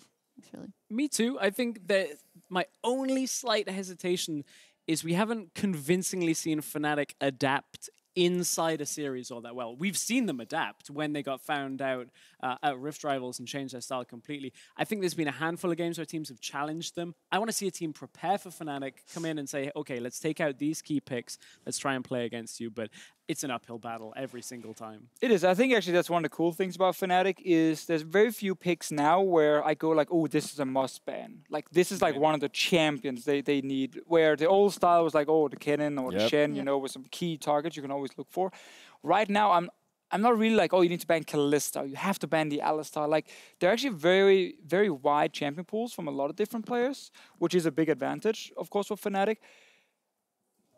Before this week, though, I looked at the last few games they did play against some of the bottom teams, and I was getting a little bit concerned because there were some sloppiness. Like, they would lose some early games. Suddenly, certain players would actually start falling very far behind in lanes. If it wasn't for the G2 2-0, to kind of to reconvince us, I would actually have gone into this playoffs not being 100% confident Fnatic will just make it all the way like easy to the final. Because weren't we saying it was just because it was the end of the season? I think so. That's what I believe. think so. Yeah, I think they went a little bit easier on practice. And in the games, when I looked at some of their drafts, like they were trying new things. They were trying new champions. And I just think that they had lower expectations on some of their opposition who definitely stepped up in the last few weeks. Makes sense to me. I don't know if you even want to predict this, because this is already a hypothesis, right? But does anyone, Fnatic versus UOL, if we just go down the path, who would win that if that was the case? I still say Fnatic. That'll be a 5-game series. 5-game series, Fnatic. Gotta continue the exercise. I think Fnatic would win, and I think they would actually win super convincingly. Could see a 3-0 for them, potentially 3-1, but I think actually Fnatic will destroy whoever they play of those three teams. All right. I agree with the sentiment of Deficio. Sorry, you're always last, so you kind of have to, have to agree. I do have to agree. One. I believe that Fnatic will 3-1 UOL and 3-0 the other two. There we go. So a clear Fnatic in the final. And then I'll start with stress for H2K versus G2. So Vedi in the end can get the prediction as the first one. So we don't have to do that again. So H2K. Vedi, though. So you guys said that G2 would win over Splice. That would put H2K up against G2 in this scenario. Yeah, am I? I'm a lot less confident in H2K after watching their Unicorn series because I lost confidence in Odo and Nuclear. But the only team they lose to I is know, Unicorns, but they might never meet them. I know that, but then you look at G2, we've talked about how strong they are in best of fives. I feel a lack of confidence in a couple of members. Now, I think H2K will still look strong. I think they'll be prepared. I think they'll come into it. Again, I would say a 5-game series. It's going to be one of these playoffs for me that I think that is going to be super hype 5-game series, but G2, in my estimation, if they face H2K, will win. Okay, they're going first. Yeah, so sorry, I'm so sorry. No, it's fine. We do need to go. I do agree. I think H2K are not looking their strongest, but I also don't think that there was like massive issues. I genuinely think that emotions and tilt kind of affected them in Game 3. Like individually, they were not performing as well as they could, and I do think that if G2 were to meet them, then G2 would win pretty convincingly. There is only one person out of you three that I had expected to go against this opinion. Don't let me down, Martin. You still believe in H2K? I definitely believe in H2K. I think H2K have shown better things than G2 Esports during the regular season here. I think going head-to-head in terms of like if you just like compare players, I see a massive mismatch in the jungle, heavily in favor of H2K. So I think Febiven Perks, dead even. I think Odoamne expecting laning phase, dead even as well. And the bot lanes, that might be the place where an advantage can happen for G2. But Nuclear and Chei have done a very good job of at least going even. And that's where I think the jungle mismatch will kick in favor of H2K. So if it becomes the H2K G2 show, I'm going to go away from choking memes and say that H2K makes their first final. The trust of this man has absolutely no limits when it comes to H2K. What if Trick learns Poppy? So maybe That that's all we need. worse? That would be it. All right, so just to complete the exercise real quick, if we would have to have a Fnatic G2 final, which is what you guys said, who will take that? G2. G2 takes that. The Kings will stay the Kings. Wait, interesting. I would go with Fnatic on that. But Betty needs a... Let's hear. I believe that G2, again, I'm still very confident in their ability to play best of fives and their ability to learn and grow. That is, to me, the biggest strength that G2 have had for a very long time. And in best of ones, best of threes, they get surprised, they get upset. But in best of fives, where they are purely dedicated on performing against a single team and they know they have to perform in front of a live crowd, like, I could see no greater joy than G2 of taking that away from Soaz in front of his home crowd, defeating him on that massive stage and securing another title. That's a great point. I only see G2 winning the split if Trick looks like in their MSI playoffs, and if Expect as well is able to play mainly some of these bruisers that turns into team fighting tanks and not the pure split pushers. If that happens, I can see G2 Esports take the whole thing. But who takes the whole thing according to Deficio? I say Fnatic take the whole thing. That's Fnatic. That's G2, Fnatic. I agree on the Fnatic. I think top and AD carry, as great as Sven is, I think Reckless is having the best split we've seen in so very long. And I think that's enough in a finals with Soaz in his hometown to actually give him the edge. Now we'll talk a bit more about possible MVPs in just a bit. I do also want to touch quickly on the championship points because playoffs super important, but it's all for Worlds. They can prove crucial in securing a spot at Worlds. These championship points, this is what the teams have already, and this is the minimum points. What? I'm confused. So this is what the teams have already accrued. So G2 have 90 from Spring, and because they're in the quarterfinals, they've already accrued enough points to be a minimum of 100. Well, whatever team, of course, wins the split doesn't need the points. So the second place team would then get 90 points, right? So that is how that goes. The other important thing to add here is that these top 6 teams will all be in the gauntlet, whoever doesn't go through points and through first place, because the bottom 4 teams didn't even qualify for a single playoff. They got 0 points. So they're making it very simple for us. TLDR. Playoff teams will be able to qualify for Worlds, at least in the gauntlet. Which is, and I don't want to jinx anything, but I have a really hype feeling when it comes to these playoffs overall in this race for Worlds, having all of these teams still being able to qualify for Worlds, having 2, maybe even 3 teams, if I listen to you guys, G2, Fnatic, possibly even H2K, to have a really serious chance of winning the whole thing. Obviously, everyone has a chance of winning the whole thing, but just a tidbit, closer to each other. I actually think Unicorns will perform better than H2K at Worlds just because of their up Worlds. and down nature of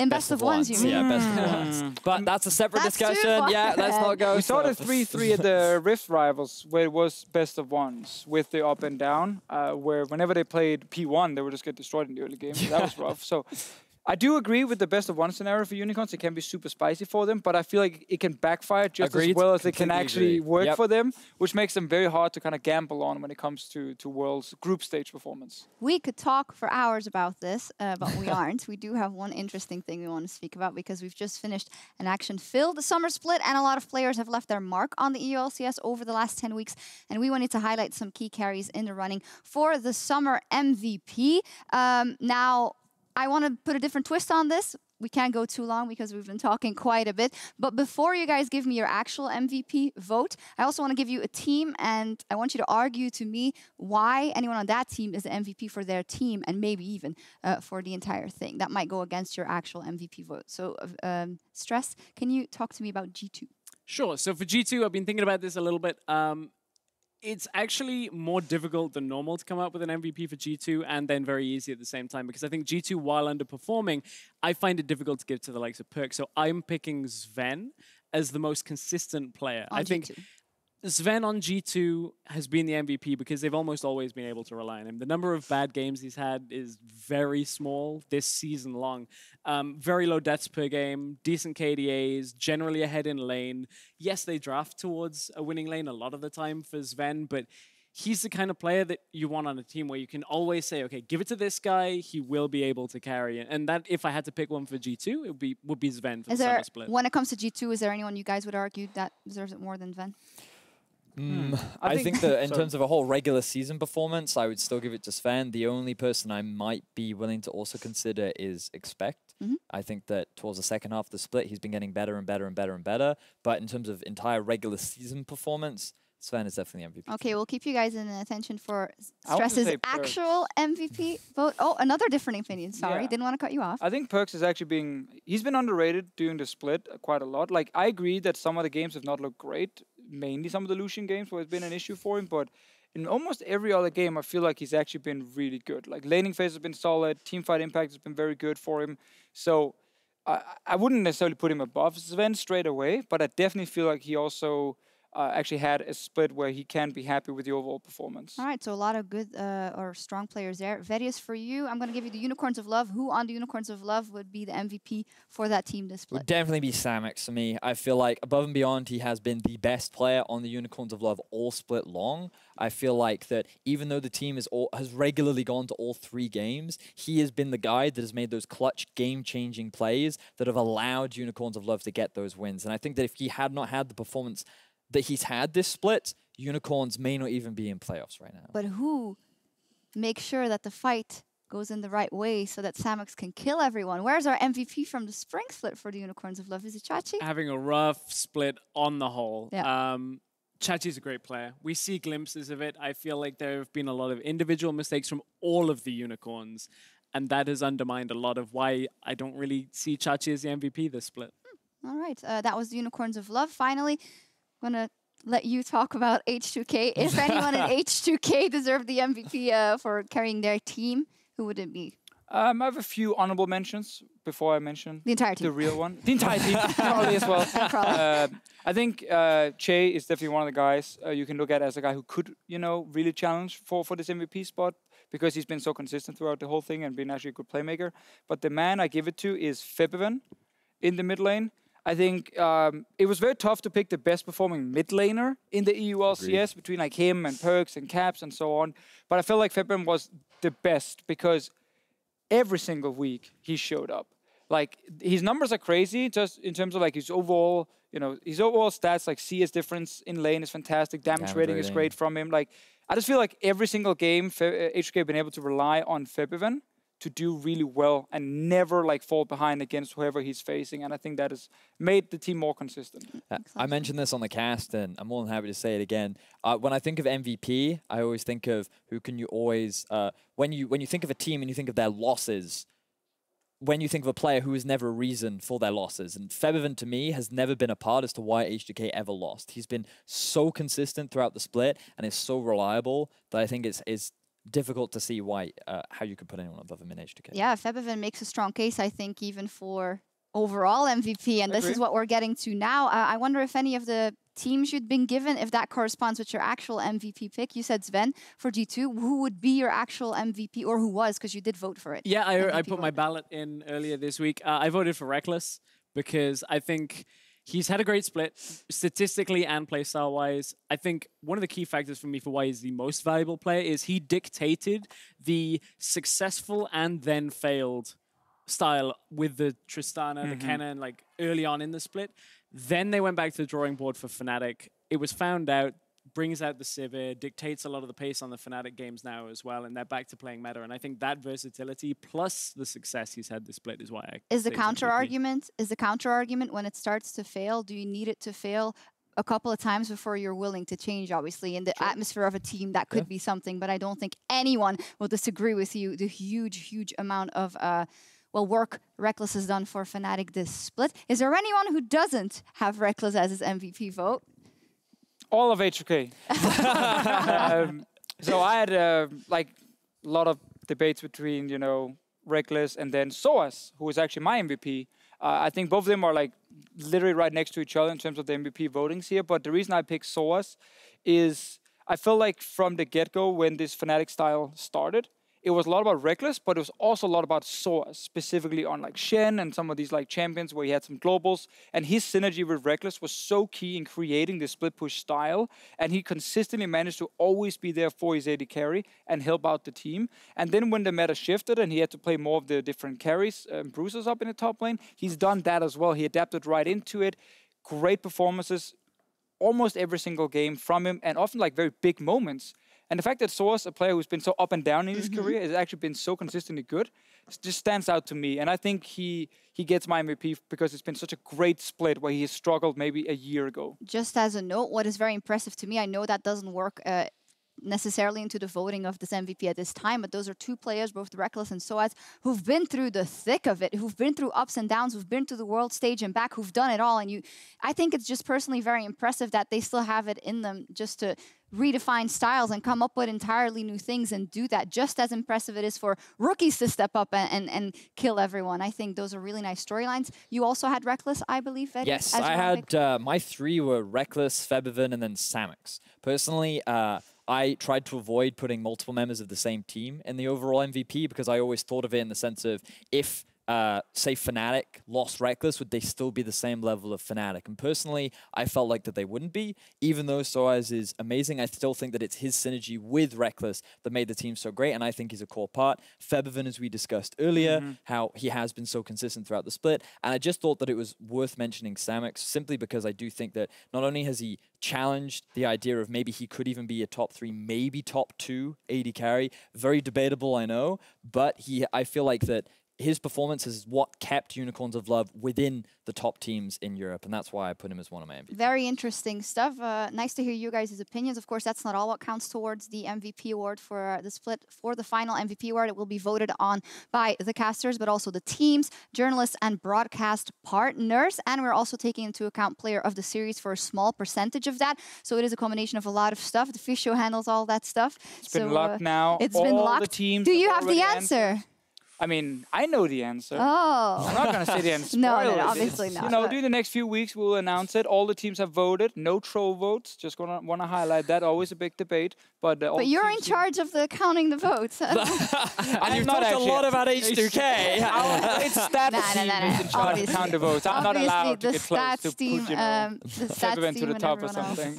I just want to make it clear that he is not totally alone in charge of I am not totally counting the votes. But whatever it will be, we'll see who will be out, or who will come out on top, rather, as the MVP will be announced during the finals in Paris. Well then, I think that's it for us. We'll just take a look at the schedule because come onwards. We'll be back here for the quarterfinals. That is next Saturday, starting with Misfits Gaming versus the Unicorns of Love. According to our analysts, Unicorns of Love will take that. But before that is also the promotion tournament. The first best of 5 series start on Thursday at 5 p.m. Central European Summertime. And in all the playoff talk, we're forgetting the hype about the promotion tournament. It's going to be super fun. We've got Schalke, Giants, and then, of course, NIP and MM, who have both been looking better. They haven't locked in their choices yet? Not yet. So because the season finished now, the teams actually have until tomorrow to lock it in. So we'll know shortly, but yeah, that's when. So and MM is the higher seed? Yes, MM are the higher seed because they beat NIP in the cross-group play. They get their choice of which challenger team they want to face. All right, well, that'll be good stuff. Anything to say about the promotion tournament? NIP will win it. NIP will win the whole thing. There will be a trophy made, especially for Nico de Pico, because we love to see him be so happy. Will one of the challenger teams make it in stress? If MM don't step up a little bit, yes. I think it's very close, though. I think it's NIP and then the other 3 teams, which if you had asked me that last week, I would have thought I was crazy saying that, but yeah. Well, TLDR, we have some very interesting weeks coming up with the promotion tournament and the playoff. It'll be finger-licking good, but that was all from us for the 2017 regular season already. Thank you guys very much for watching, and we will see you guys next week as we continue down the road to Worlds. Until then, have a fantastic night. We'll see who comes out on top in game number 1. Festival right now here, and there goes Joko looking for Wonder, looking for the rest of Splice. Syndra, no, he's not got enough shield. Damage flashing forward. Kabi's got 1. Joko's days are numbered. How do they lane this? This time, the barrel bop combo. Trashy's there on the back half. The next one is yours. Okay, thank you. I killed him. Yeah, but triple kill him. That's true. Wait, hang on a second. Oh, he can't do it. Syndra. Triple kill was maybe daddy already. And that is going to be the end. Finally, the Nexus is bare, and after a 2-game series full of action, we can finally say GG. And every time in 2017 they have defeated H2K. Let's see if they can do it one more time. Odoamne wants to keep the fight going. Vizicsacsi wants it to stop. They want to kill Febi. They know they can take the fight if they get rid of the damage source, but he just will not die. It's not low enough. They're ignoring the Baron. Well coordinated by H2K. Finally going to drop. Vedius, this is an immaculate performance. H2K say confidently, this is not a team you can make mistakes against. This is not a team you can force sloppy fights against. We will punish you every time. This could be a big moment for the Unicorns of Love. Oh, Karma coming in to save the day. Looks like he can still grab it into the flat. The heal from Nuclear. What is this team play? Chei, that was unbelievable. Nice. That was really good, guy. Jankos trying to run as well. Momentum in the favor of Unicorns of Love. Hylissang thrown back into the fight. Exileh untouched. Unicorns of Love, a beautiful fight. We have one more game though. It's fine. Poppy keeping it up. Cell division has been used. Vizicsacsi is fearless as he pushes forward. He wants that kill onto Chei. Now pulled back. Jankos is going to drop. The kitty cats are going in. Multiple members alive. Samux exhausted, but it's not going to be enough. Febiven trying to dish out the damage. He's moving it, but he's going to get taken down. Damage the interruption. Febiven actually taking so much back in return, but he's still alive. Twin Fang healing him up. Their front line has lived longer. I need help. Back. Oh, I'm alive. Closes one out. I will say it again. Superman has kryptonite. H2K have UOL. Undefeated.